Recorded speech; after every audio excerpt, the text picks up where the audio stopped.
Provinsi Sulawesi Selatan.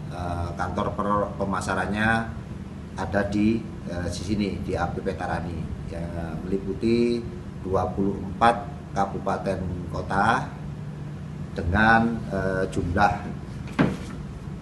alokasi itu untuk tahun 2019 itu 305.534 ton.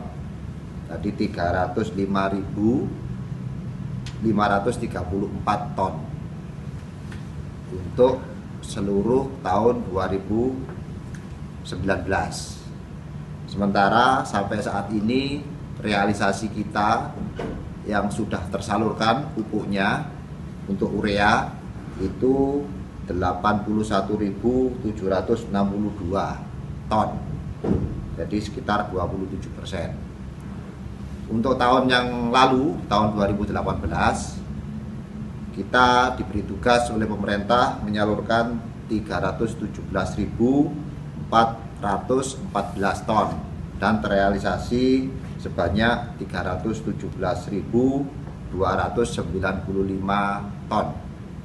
Jadi sekitar 99,96%, tersalurkan semua. Memang di Sulawesi Selatan merupakan lumbung pangan untuk Indonesia Timur. Kita berkewajiban untuk mensukseskan ketahanan pangan nasional khususnya untuk Sulawesi Selatan.